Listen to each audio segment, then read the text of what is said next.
એક નાનો બાળક જેણે ગુજરાતના વાડનગર રેલવે સ્ટેશન પર પિતાની સાથે ચાની ટપરી ચલાવી.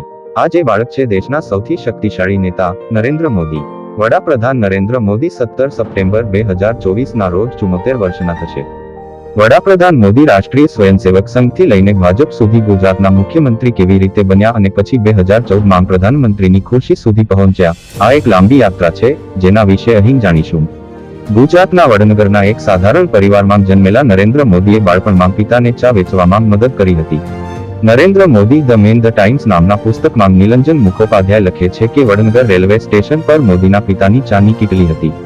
આ પછી તેમણે પોતાના ભાઈ સાથે બસ સ્ટેન્ડ પાસે એક ચાની દુકાન પણ ચલાવી હતી.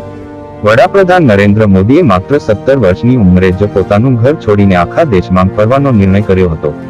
ભારત યાત્રા દરમિયાન તેઓ હિમાલયમાં ગરુડજી ખાતે રોકાયા તો પશ્ચિમ બંગાળના રામકૃષ્ણ આશ્રમની મુલાકાત લીધી અને પૂર્વોત્તરમાં પણ ગયા હતા.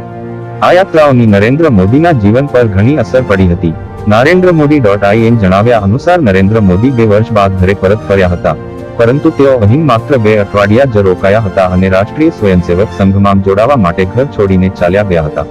ત્યારે નરેન્દ્ર મોદીની ઉંમર માત્ર 20 વર્ષની હતી જ્યારે તેઓ RSSમાં સામેલ થવા માટે અમદાવાદ પહોંચ્યા હતા. પિતા સાથે ચાના સ્ટોલ પર કામ કર્યું ત્યારે તેઓ RSSના સંપર્કમાં આવ્યા હતા. સંઘના પ્રચારક તરીકે મોદીએ સમગ્ર ગુજરાતમાં પ્રવાસ ખેડ્યો હતો. રાષ્ટ્રીય સ્વયંસેવક સંઘથી આગળ વધીને 1988માં નરેન્દ્ર મોદીને ભાજપના ગુજરાતના સંગઠન સચિવ તરીકે નિયુક્ત કરવામાં આવ્યા હતા. આ સાથે જ તેમણે ચૂંટણીલક્ષી રાજકારણમાં પ્રવેશ કર્યો હતો. ભાજપના સંગઠનમાં નરેન્દ્ર મોદી ધીરે ધીરે આગળ વધ્યા અને 1990માં પૂર્વ નાયબ વડાપ્રધાન લાલકૃષ્ણ અડવાણીની અયોધ્યા રથયાત્રા અને 1991થી 92માં મુરલી મનોહર જોશીની એકતા યાત્રાના સંચાલનમાં મહત્વની ભૂમિકા ભજવી ત્યારે તેમને ઓળખ મળી હતી. આ પછી તેમણે રાજ્યોમાં પાર્ટી દ્વારા આપવામાં આવેલી જવાબદારીઓ નિભાવવાનું ચાલુ રાખ્યું હતું. હેલો મિત્રો, બીજો ભાગ જોવા માટે નીચે વિડિયો ટાઇટલ પર ક્લિક કરો, વિડિયો લિંક પર ક્લિક કરો.